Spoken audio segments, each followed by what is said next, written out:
अरुण गर्ग जी पंजाब से। श्री हरिवंश महाराज जी, आपके चरणों में कोटि कोटि प्रणाम।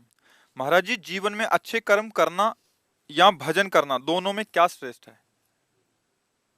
जल और पानी में क्या अंतर है? जल, पानी, वार, तोय, वाटर, शब्द केवल अलग है, बात एक है ना। अच्छा क्या है? सद्गुण, सतगुण। सत कौन है? भगवान।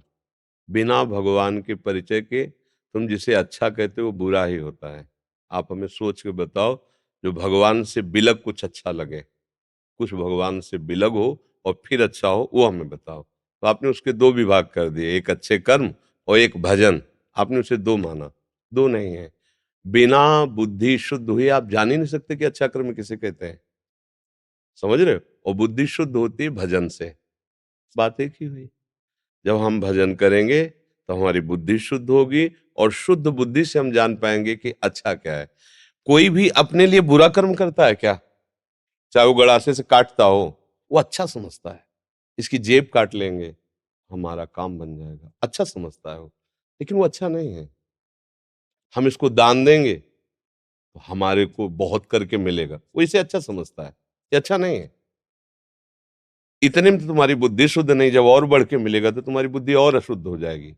जब हम तुम्हें अच्छाई का मार्ग दिखाएंगे तो तुम्हें एक ही बात समझ में आएगी कि हमारे सामने प्रकाश सही हो तो हम मार्ग का सही चयन कर पाएंगे, और वो प्रकाश है श्री भगवान।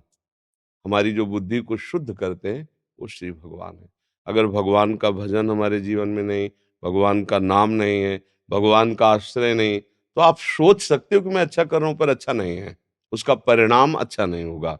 गोस्वामी जी ने, तुलसीदास जी ने बहुत विचार कर लिखा है, बारी मथे घृत होय बरु सिकता ते बरु तेल, बिनु हरि भजन न भवतरी या सिद्धांत अपेल, विनिश्चितम बदामि तेन अन्यथा वचांस में। बिना भगवान के भजन के विश्राम शांति नहीं है। तो अच्छे कर्म का मतलब होता है सुख मिलना, अच्छे कर्म का मतलब शांति मिलना, अच्छे कर्म का मतलब आनंद मिलना। तो आज तक आपको आनंद क्यों नहीं मिला? अगर हमारे अच्छे कर्म जन्म जन्मांतरों से हुए नहीं क्या, तो हमें आनंद मिलना चाहिए। पूरा जीवन हम आनंद और सुख के लिए करते हैं, लेकिन आज तक नहीं मिला। वही प्यास, वही कामना, वही लालसा, वही अशांति। समझ रहे हो ना हमारी? इसका मतलब वो अच्छा कर्म नहीं हुआ जिसे अच्छा कर्म कहा जाता है। बस वो है अच्छा कर्म भजन। भजन करके देखो, तुम्हारा मंगल हो जाएगा। समझ में आ गया? अच्छा। कुशाग्र मिश्रा जी, कानपुर से। श्री हरिवंश गुरुदेव। श्री हरिवंश गुरुदेव, आपके चरणों में कोटि कोटि प्रणाम। महाराज जी, नाम जप में कभी कभी गुरु प्रदत्त नाम से अलग कोई नाम चलने लगता है, फिर सहसा मन से आवाज आती है, हे मैं क्या जप कर रहा हूँ, गुरु प्रदत्त नाम से ही लाभ होगा। तो महाराज जी, क्या ये अपराध है ऐसी भावना आना? ये अपराध नहीं, पूर्व अभ्यास, पूर्व संस्कार बस। जैसे कोई नाम आ रहा है तो भगवान का नाम में निरादर थोड़ी करना है, प्रणाम करना है, और उस नाम से प्रार्थना करनी है कि आप मुझे गुरु प्रदत्त नाम में प्रीति प्रदान करें। समझ रहे? अवहेलना, अनादर तो है ही नहीं। जैसे मान लो अन्य नाम कोई आवे, अंदर एक, हे भगवान, आप जो गुरुदेव भगवान के रूप में मुझे नाम दिए उसमें मेरी प्रीति हो, ऐसी भावना करें। अपराध तो है ही नहीं। भगवान नाम जपने से कहीं अपराध होता है क्या? हाँ, ऐसा नहीं। श्री हरिवंश, वो एकदम सहसा मतलब नाम जप करते हुए नहीं, जैसे कोई चलते हुए कोई अन्यत्र नाम निकल रहा है अंदर से, तो फिर एकदम से आता है कि हाँ देखो, जब तक अनन्य धर्म अंदर स्थापित नहीं होता तब तक ऐसा होता है। जो फिर प्रभु से जिस नाम को गुरुदेव ने दिया है, जो रूप दिया, उसमें प्रेम हो जाता है ना, तो फिर रसना कटो जो अन रटो, फिर फिर वो हो ही नहीं सकता। मतलब वो प्रीति का विषय है। अभी प्रीति के मार्ग में कदम रखा है, अभी प्रीति थोड़ी आ गई। तो ये अभ्यास हम ऐसा कर ले कि अन्य कोई नाम ना आवे तो बात बन जाएगी। धीरे धीरे धीरे गुरु प्रदत्त नाम का, गुरु प्रदत्त मंत्र का, गुरु प्रदत्त उपासना का अपने हृदय में आ जाना बहुत बड़ी बात होती है। इसे अनन्यता कहते हैं। ये बहुत कृपा से आती है। तो बड़े कृपा पात्रों, जो आपको थोड़ा चुभने लगा है और कोई नाम और कोई, तो आपको लगने लगा कहीं अपराध तो नहीं हो रहा, तो सावधानी, मतलब अनन्यता की तरफ आप चल रहे हो। धीरे धीरे ठीक हो जाएगा। जैसे जब हम सन्यास मार्ग से प्रियाजू की शरण में आए, तो अब 20 वर्ष का वो अभ्यास ऐसे थोड़ी कि छोड़ दिया हो गया। फिर हमें उन्हीं से प्रार्थना कि आपने ही मुझे भेजा है, आप कृपा करके अपनी ये लीला संवरण करो, जहां मुझे लगाया है वहां उनकी कृपा हुई, नहीं तो 20 वर्ष का अभ्यास ऐसे छूट छूट जाएगा कि आज हमने दीक्षा ले लिया वो छूट गया, क्योंकि कोई असत थोड़ी था, सती आराधन था, छाया हुआ था हृदय में। तो उन्हीं से प्रार्थना कि आपने ही भेजा है, तो महाराज अगर आप मुझे अपनी लीला स्मरण करके इसमें अनन्य नहीं करोगे तो हम कैसे अनन्य हो पाएंगे। तो उन्होंने अपने को प्रकाशित कर दिया इस मार्ग को। ऐसे ही चलो, भगवान के जितने भी नाम सब हमारे ही प्रभु के, तो प्रभु 100-200 थोड़ी होते हैं, अवतार वो अनंत ले लेते हैं, लीलाएं अनंत होती हैं, नाम अनंत है। पर अब हमारे गुरु ने जो हमको नाम दिया उसी में हमारी प्रीति होनी चाहिए। अभी हुई तो नहीं ना, होनी चाहिए, तो बस अभ्यास करते रहो, उसमें कोई परेशानी नहीं। अपराध या पाप तो सवाल ही नहीं उठता, भगवान नाम है। ऐसा है। कुलदीप जी, गुरुजी राधे राधे। गुरुजी श्री हरिवंश। गुरुदेव आपके चरणों में कोटि कोटि प्रणाम। गुरुजी मेरा प्रश्न यह है कि 84 लाख योनियों में पाप और पुण्य केवल मनुष्य योनि में ही होते हैं, ऐसा हमने सुना है। जब हम 84 लाख योनियां भोग कर आ गए हैं, तो इस मानव रूप में हमारा पूर्व का प्रारब्ध कहाँ रहा हुआ है? तो स्टॉक तुम कोई गोदाम देखा है क्या अपना, कितना भरा हुआ है। ये जो मनुष्य जन्म है, ये समझो कि गोदाम से आज के खाने के लिए अनाज निकाल के पिसवा के रोटी बना के खा रहे हैं, लेकिन गोदाम तो बहुत बड़ा जमा है। अगर हम करोड़ों बार मनुष्य बने, करोड़ों बार भोगें, तो भी गोदाम खाली नहीं होने वाला, अनंत जन्मों का गोदाम भरा हुआ है। तो तुम तो कुछ बातें जानते हो कि भाई अन्य योनियों को भोग करके, ऐसा नहीं कि आप 83,99,999 योनियां भोग के ही आ रहे हैं, ऐसा नहीं है। संस्कृति मांझ बरियाई के पायो, सेवक जी महाराज, संस्कृति मांझ बरियाई के पायो, जो मानुष देह वृथा कत डारत। गोस्वामी तुलसीदास जी, कबहू का करि करुणा नर देहि, देत ईस बिनु हेतु सनेहि। बीच योनियों के चक्र को रोक दिया और निकाल करके उसे मनुष्य शरीर बना दिया। अब आपका जो पूर्व संचित पुण्य है और पाप है, वो आपको दुख और सुख देगा, लेकिन आप इस समय भजन करके पुण्य और पाप दोनों को भस्म कर सकते हैं, पूरे गोदाम में आग लगा सकते हैं। नया पाप होने न दीजिए, पुराने पाप को भगवान की शरणागति से भस्म कर दीजिए, और जो हमारे आगंतुक पूर्व से निश्चित हो चुका है भोग, वो हम भोग लेते हैं राधा राधा कहकर, तो मुक्त हो जाएंगे, प्रभु को प्राप्त हो जाएंगे। समझ रहे हो? अगर फिर हम नया पाप और पुण्य एकत्रित किया तो उसी गोदाम में जाके लग जाएगा। कितना गोदाम भरा है, गोदाम। भीष्म जी कह रहे 100 जन्म तक हम देख रहे हैं, कोई हमने पाप नहीं किया। भगवान कहे और आगे बढ़ो, गोदाम है 6 महीना बाणों के, एक अपराध का फल। जो राजा थे, तो एक सांप को ऐसे धनुष की नोक से उठाया और बंबूल के कांटे थे उसमें फेंक दिया, घुस के वो कई दिन तक तड़प तड़प के मरा। कोई भी जीव मारने का अधिकार नहीं आपको, हटाने का अधिकार है। आपके ऊपर आक्रमण कर रहा, बचाव पक्ष में मर जाता है, बात अलग है। आपको हत्या करने का नहीं। मतलब सांप है, बिच्छी है, इनका भी स्वभाव, इनको भी भगवान ने रचा है। ऐसे कोई आपको नहीं काटेगा। आपकी या तो मृत्यु निश्चित हो गई उससे तो काटेगा, या आपके द्वारा कोई नवीन कर्म उसके ऊपर बन जाए, उसको लगे कि अब मैं फंस गया, तो कोशिश करेगा आपके ऊपर, क्योंकि उसके पास एक ही बचाव पक्ष है, मुंह। तो ये थोड़ी सांप है मार दो मार दो, मार दिया तो उसकी हत्या का भी तो। उसी सांप का जो कई दिन तक बंबूल के कांटे में फंसा तड़प तड़प के मरा, तो भीष्म जी को बाणों की सैया पर 6 महीना भोगना पड़ा। एक तितली की गुदा में कांटा डाल के छोड़ दिया, तो अणिमांडव ऋषि का चरित्र पढ़ के देख लीजिए। कर्म को ऐसा समझो जैसे बट वृक्ष का बीज इतना बड़ा होता है, जैसे अजवाइन का बीज होता, पर वो जब अपना रूप धरता है तो विशाल होता है।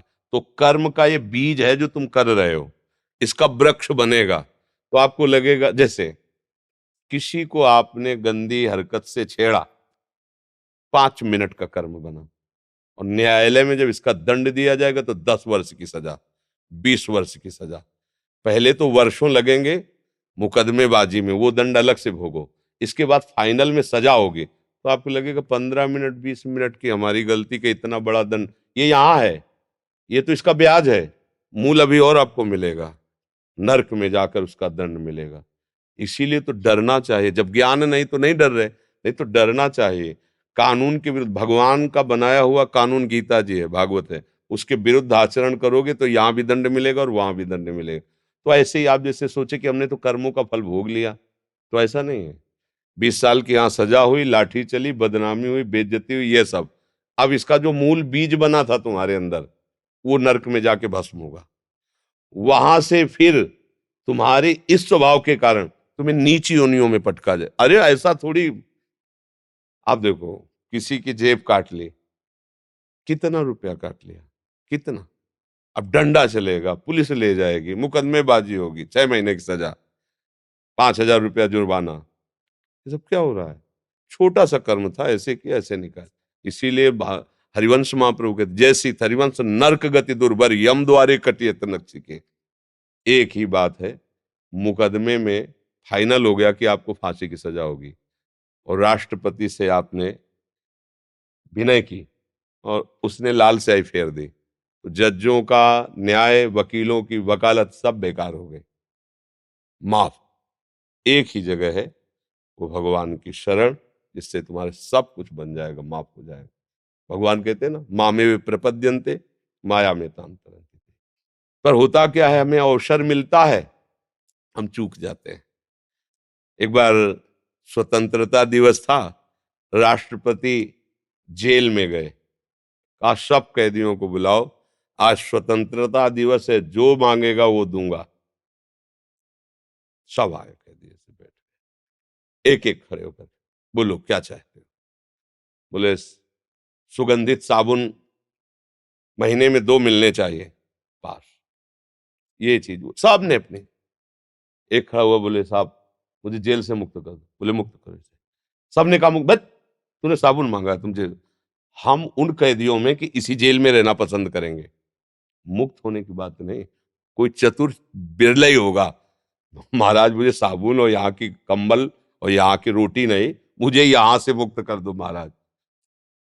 भगवान हम पर प्रसन्न हुए, हमको स्वतंत्रता में ये छूट दी कि तुम मेरी शरण में आकर मेरा भजन करके इस जेल से मुक्त हो। संसार जेल है, कितना दुख है यार, तुम्हें समझ में नहीं आ रहा। क्योंकि मायाग्रस्त बुद्धि ना, दुख ही दुख है। जिस शरीर को पोषण करे ये भी यार छूट जाएगा, जिन परिवार से प्यार करे ये भी छूट जाएगा, जो धन कमा के जमा है वो ऐसे जमा रहेगा। यार हम कितने ठगे जा रहे हैं, कुछ हमारा नहीं, कुछ हमारे साथ नहीं, इतना समय केवल ऐसे फालतू में फंसा रहे हैं। इसी को फालतू नहीं करना है, इसको शाश्वत करना है। जो कर्म कर रहे हो भगवान को समर्पित करो, हर समय नाम जप करो। नाम राधा राधा ये कभी नहीं छूटेगा। दाम तो अरबों बैंक में जमा कर लो, वहीं जमा रहेंगे, दूसरा भोगेगा। नाम जप करो, तुम्हारे कर्मों का नाश भगवान की कृपा से होगा। उनका आश्रय ले लो, नाम कीर्तन करो, भगवत चर्चा सुनो, और जो कर्म दूसरों को दुख देने वाले हो वो कभी ना करो, उसमें फिर बहुत हानि होती है। दूसरों को दुख देकर यदि हमें सुख मिलता है तो मुझे नहीं चाहिए, ऐसा ध्यान रखो।